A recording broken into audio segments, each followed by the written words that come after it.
I didn't mean to look under her bed. I was just cleaning, doing what I always did, trying to keep the house quiet and normal. That's when my hand touched something stiff and unfamiliar. An envelope, thick, official-looking, my address written on it in bold letters. Our address. It wasn't opened. That's what stopped my breath. The dates on the corner told me it had been there for weeks, maybe longer. I stood there holding it, my heart beating so loudly I thought she might hear it from the other room. For a moment, I told myself it was a mistake. Maybe she forgot. Maybe it wasn't important. But deep down, I already knew. Important things don't get hidden under beds. That evening, I asked her about it like I didn't care. I held the envelope loosely, pretending it meant nothing. She glanced at it for half a second, then looked away. Her voice didn't shake when she said, "It's nothing. You don't need to worry."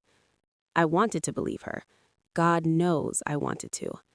She was my daughter, the child I trusted more than anyone, the one person I thought would never lie to me like that. So I nodded, placed the envelope on the table, and let it go. Or at least I pretended to. That night, after she went to her room, my phone rang. The number was unfamiliar. I almost didn't answer. Something told me not to. But curiosity, or maybe fear, pushed my finger to the screen. The voice on the other end didn't ask for me. It spoke as if it already knew me. It said my name slowly, carefully, like it was testing how it would sound in my ears. Then it said one sentence that made my legs weak. "I think you should know what your daughter has been hiding from you." I couldn't speak.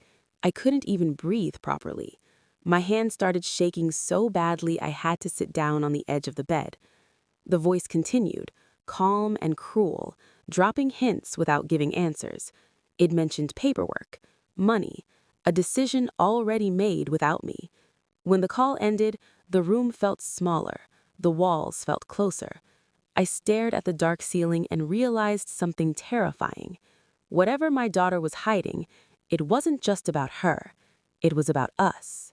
Before that night, before the envelope and the phone call, my life revolved around one simple belief.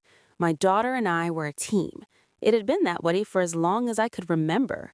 Her father left early, quietly, like a guest who never planned to stay. From that moment on, it was just the two of us against the world. I worked whatever job I could find, morning shifts, night shifts, sometimes both. I learned how to stretch money, how to turn silence into comfort, how to smile even when my body was exhausted. Every sacrifice felt worth it when I saw her sleeping peacefully, when she ran toward me after school, when she called my name like I was her entire world. We didn't have much, but we had honesty, or so I thought.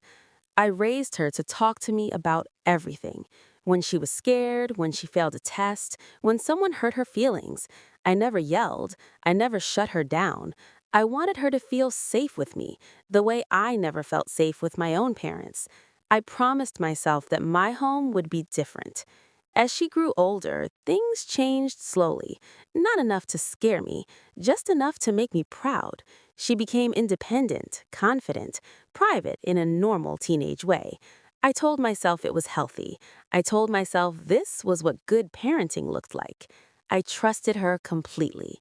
If she said she was staying late at school, I believed her. If she said she needed money for books or projects, I handed it over without questions. If she locked her room, I respected her space. Trust was our unspoken rule. I thought breaking it would insult the bond we built. There were moments now, looking back, that should have warned me. Late-night phone calls she took outside, documents she quickly shoved into her bag, conversations that stopped when I entered the room. Each time I brushed it off. I didn't want to become the suspicious mother who ruins her child's freedom. Family gatherings used to be warm, laughter, shared food, familiar faces, but slowly something shifted. Relatives began asking strange questions, not directly, just little comments that felt out of place. Someone would mention responsibility. Someone else would talk about adult decisions. I felt like I was missing a page everyone else had already read. Still, no one told me anything. My daughter stayed close to me physically, but emotionally, there was a distance I couldn't cross. When I asked how she was, her answers were shorter. When I tried to talk about the future, she changed the subject. I blamed myself. Maybe I was holding on too tightly. Maybe I needed to let go more. What hurts the most is how much I defended her. When anyone hinted that she was hiding something, I shut them down immediately. I said they didn't know her like I did.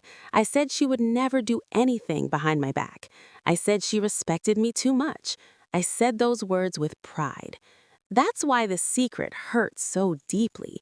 Not just because it existed, but because it grew quietly inside the trust I protected with my life. Every memory I had of us laughing together, every promise I thought we shared, suddenly felt fragile. And as I lay awake that night, replaying the unknown voice on the phone, one painful thought kept repeating in my mind. If my daughter didn't tell me the truth, who did she trust enough to tell instead? The days after that phone call felt unreal, like I was moving through my own house as a guest. My daughter acted normal. Too normal.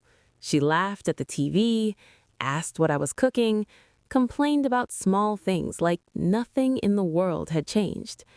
Meanwhile, every smile she gave me felt heavy, like it was hiding something sharp underneath. I watched her closely, without meaning to. The way her phone never left her hand, the way she stepped outside to answer calls, the way her eyes avoided mine when I asked simple questions.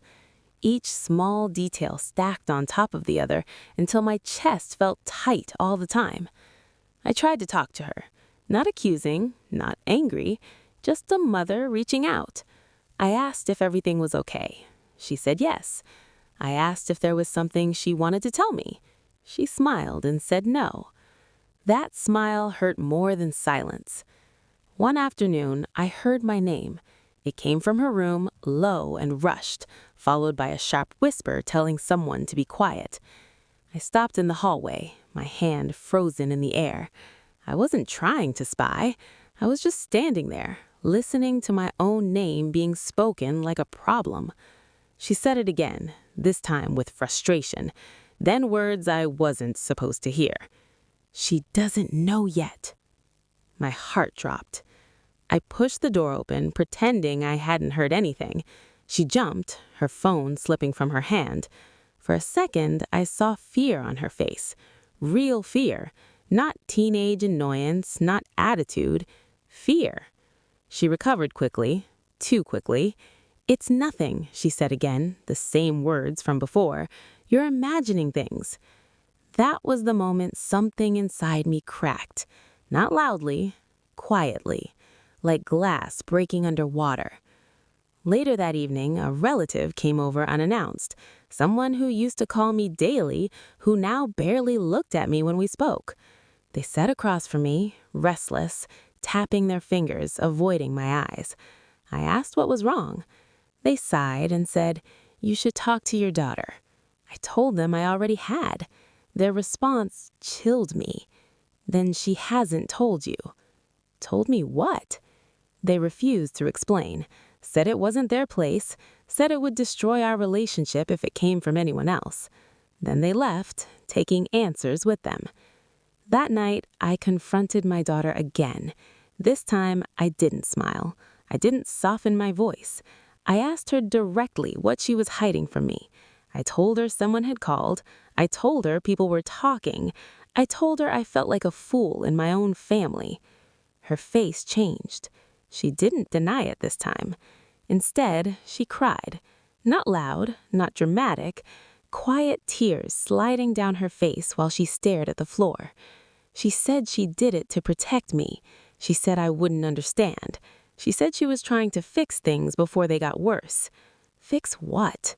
She refused to answer. Then she said something that hurt more than any lie. "I didn't tell you because I knew you'd stop me." Stop her from what? She walked away before I could ask, locked her door, left me standing there with my hands shaking and my heart racing. That was the moment I realized the truth was no longer just hidden. It was being guarded, actively, deliberately, by my own daughter. And whatever she was protecting, she was willing to protect it even from me. After that night, the air inside our house changed. It felt heavier, like every room was filled with words that had nowhere to go. We moved around each other carefully, speaking only when necessary, pretending nothing was wrong while everything was. I started noticing things I couldn't ignore anymore. Letters arrived in the mail that weren't addressed to me, but to our house. Some of them disappeared before I could even read the sender's name. Once, I caught her checking the mailbox early in the morning, scanning through the envelopes with panic in her eyes. When she saw me watching, she froze, then smiled like a child caught doing something small. It wasn't small. Money began to vanish. Not large amounts at first, just enough to make me doubt myself. I checked my purse twice. I checked my bank statements late at night when I couldn't sleep. Transfers I didn't recognize, payments I didn't remember approving. My name appeared where my signature should have been. When I asked her about it, she said I must have forgotten. That hurt more than anger would have. Forgetting meant I was weak, confused, unaware. It meant she could move things around me without fear. I started questioning my own memory. I hated that feeling. The pressure didn't just come from inside the house. Family members stopped calling. Invitations disappeared. When I did see them, conversations felt stiff, polite, distant. People watched me carefully, like they were waiting for me to react to something I didn't even know yet. I overheard whispers at a family gathering. Someone said my name, followed by a quiet, "She still doesn't know." Another voice replied, "How long can this go on?" I wanted to scream. Instead, I smiled. I laughed when expected. I went home and cried in the bathroom where no one could hear me. I felt humiliated without understanding why. The worst part was my daughter's behavior. She became protective of her phone, her bag, her room. She spoke to someone constantly, lowering her voice whenever I entered. Whoever it was had more access to her than I did, more influence, more trust. One evening, I tried one last time to reach her emotionally. I told her I was scared. I told her I felt like I was losing her. I told her I didn't care what the truth was as long as we faced it together. She looked at me with exhaustion in her eyes and said, "Please, don't make this harder." Harder for who? That night, I couldn't sleep. I replayed every conversation, every strange moment from the past few months. Patterns formed that I didn't want to see. The envelope, the money, the silence, the way others treated me like a liability instead of a mother. I realized something painful. The secret wasn't just damaging our relationship, it was actively changing how others saw me. Decisions were being made about my life, my home, my future, without my consent. And the most terrifying part? My daughter was at the center of it. As I sat alone in the dark, one thought settled heavily in my chest. Whatever was coming, I was being pushed toward it without being allowed to prepare. The tension finally spilled over on a morning that started like any other. I was making tea when my phone buzzed with a message from a number I recognized this time, a family member. The message was short, careless, and clearly not meant for me. She deserves to know before this gets ugly. My hands went cold. Before I could reply, my daughter walked into the kitchen. She froze when she saw my face. She didn't ask what was wrong. She already knew. That alone told me how deep this had gone. I showed her the message. My voice shook as I asked her why everyone else seemed to know something about my life that I didn't. She didn't answer. She turned away, like facing me was too much. That's when I raised my voice for the first time in years. I told her I felt betrayed. I told her I felt erased. I reminded her of everything we survived together, the nights I went without sleep, the times I chose her over myself, the promises we made when it was just us. She snapped back. She said I was being dramatic. She said I didn't understand the real world. She said I was holding her back without even knowing it. Each word felt like a slap, not because it was loud, but because it was cold.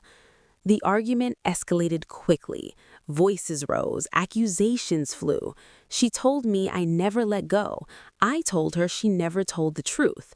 Somewhere in between, something broke that couldn't be fixed with apologies. She finally shouted the sentence that changed everything. "This isn't just about me anymore." I demanded to know who else was involved. She refused to say names. That refusal felt louder than any confession. It told me there were adults in this, people with power, people who decided I was an obstacle. Family members started calling mid-argument. Some sided with her, others stayed silent. No one defended me openly. I realized then how alone I truly was. That evening, she packed a bag. Not to leave forever, she said, just for space. She walked out without looking back. The door closed behind her with a final sound I can still hear in my head. The house felt empty in a way I'd never known. Not quiet, empty. I sat on the floor, surrounded by memories, trying to understand how a child I raised with love could look at me like an enemy. I replayed her words again and again. "This isn't just about me anymore." That sentence echoed like a warning, because if it wasn't just about her, then something much bigger was already moving without my consent. The house stayed empty for 3 days after she left. No messages, no calls, just silence so loud it pressed against my ears. At first, I waited. I told myself she needed time. I told myself she would come back and explain everything when she was ready. By the 4th night, waiting felt like surrender. I started going through things I had avoided before. Drawers, old files, a folder tucked behind winter clothes that didn't belong to me. Inside were copies of documents with my name printed neatly at the top, forms, agreements, pages filled with words that sounded legal and permanent. My signature was there, or something that looked like it. My hands shook as I compared it to my real signature on old papers. The curves were wrong, the pressure uneven. Someone had practiced it, carefully, patiently. I felt sick. This wasn't just secrecy anymore, it was planning. I made calls the next morning, quiet ones, careful ones. I didn't accuse anyone, I just asked questions.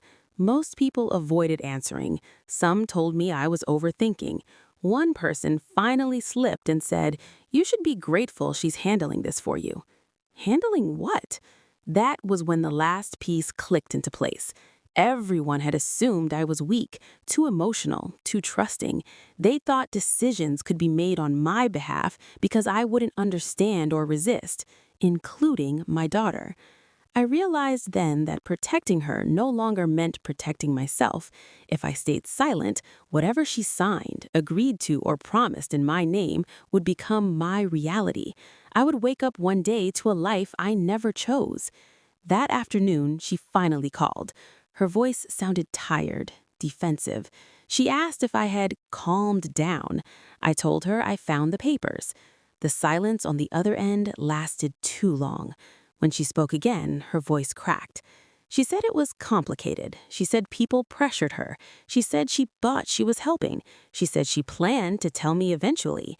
Eventually felt like betrayal stretched over time. I told her something I had never said before. I told her I was scared of her now, not because I hated her, but because I didn't recognize the person she had become. That made her cry harder than anything else. For the first time, I didn't rush to comfort her. I told her we needed to face this openly, with everyone involved. No more secrets, no more decisions made in whispers. If she refused, I would take matters into my own hands. She begged me not to, said it would ruin everything. That confirmed it. Whatever she was hiding depended on my silence, and silence had already cost me too much. When the call ended, I felt something unfamiliar settle in my chest. Not anger, not fear. Clarity. I wasn't just a mother anymore, trying to save her child. I was someone whose life had been rewritten without permission. And now that I finally understood that, I was ready to confront the truth head on. I didn't plan the confrontation to be dramatic. I just wanted it to be final. I asked everyone to come over under the excuse of a family discussion.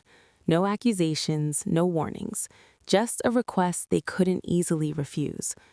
When they arrived, I could feel it immediately. The tension, the exchanged looks, the quiet understanding that something was about to surface. My daughter sat stiffly on the couch, her hands clenched together, eyes fixed on the floor. She already knew why I'd called them. I placed the documents on the table, one by one, slowly. I watched their faces change as they recognized the papers they thought I'd never see. My name, my forged signature, decisions about property, money, responsibilities, all made without my consent. The silence was unbearable. I asked one simple question. Who decided I wasn't allowed to know? No one answered at first. Then my daughter spoke. Her voice shook as she finally said everything she had been hiding. She admitted she had been convinced to act on my behalf, that I was seen as too emotional to handle the situation, that people told her she was being brave, mature, responsible, for taking control before things got complicated. She said she thought she was protecting me. That was when the truth fully exploded. I asked her who taught her that love meant lying, who told her a mother should be managed instead of trusted. Slowly, names came out. Relatives, advisors, people I had welcomed into my home, people who smiled at me while planning around me. The room erupted. Accusations flew. Excuses followed. Everyone spoke at once, trying to justify their actions, but the damage was already done. The secret had a shape now, a face, a timeline. My daughter looked at me then, really looked at me, and I saw the realization hit her. Not relief, regret. She finally understood what she had participated in. I told her the truth she wasn't prepared to hear. That betrayal doesn't always come from hate. Sometimes it comes from people who believe they know better than you, people who mistake control for care. I said I loved her, but love didn't mean surrendering my life. I made my decision in that moment, in front of everyone. The papers would be challenged. Every agreement made without me would be undone. Silence was no longer an option. Tears followed, pleas followed. It didn't matter. The truth was finally out, and it was louder than all their excuses combined. As everyone slowly realized I wasn't backing down, the room emptied. One by one, they left, until only my daughter and I remained. She asked, barely above a whisper, if anything could still be fixed. I looked at her, heartbroken but steady, and realized something painful and freeing. The truth hadn't just shattered our family. It had revealed who was willing to rebuild and who was never on my side to begin with. The days after everything came out were quieter than I ever imagined. Not peaceful, not calm, just honest. The noise stopped. Phones went silent. Messages slowed and then disappeared. People who once had strong opinions about my life suddenly had nothing to say when the truth stood in the open. I didn't chase them. I did what I said I would do. The documents were reviewed. The decisions made in my name were challenged. What had been done quietly, confidently, without my consent, began to fall apart. It wasn't fast, and it wasn't easy. Some nights I lay awake wondering if staying silent would have been simpler. But silence had already taken too much from me. With every step forward, I felt something return: control, dignity, ownership. For the first time in a long while, my life moved by my choice, not someone else's plan. That alone made the struggle worth it. My daughter kept her distance at first. We lived under the same roof, but there was space between us that words couldn't cross. Conversations were careful, short. Love was still there, but trust was fragile, unsure of how to stand again. One evening, she finally sat across from me without distractions. No phone, no defensiveness, just her. She apologized, slowly, honestly. She admitted she let others convince her that controlling my life was the same as protecting it, that lying felt easier than telling the truth, that she thought she was helping me. She said she was wrong. I didn't forgive her right away. Forgiveness isn't a switch you flip. It's something you rebuild. I told her I loved her, but things would change. There would be boundaries now, transparency, respect. No more secrets dressed up as care. She didn't argue. She listened. That mattered more than any promise. Some family members never reached out again. No apologies, no explanations. At first, their absence hurt. Then it brought clarity. Anyone who needed my silence to stay close was never truly on my side. I stopped chasing people who benefited from my confusion, and in that moment, I felt lighter than I had in years. My home feels different now. Quieter, yes, but honest. I make decisions without apologizing. I ask questions without fear. I trust my instincts again. My relationship with my daughter is rebuilding slowly. Some days are heavy, some days feel hopeful, but every day is real, and real is better than perfect built on lies. If you've ever felt pushed aside in your own family, if someone made choices about your life without asking you, then you understand this pain. And maybe, like me, you're learning that finding your voice can change everything. I am no longer the woman people make decisions for. I am the woman who decides. And if this story felt familiar, if it touched something personal inside you, stay with me. There are more truths to be told, more stories like this that need to be heard.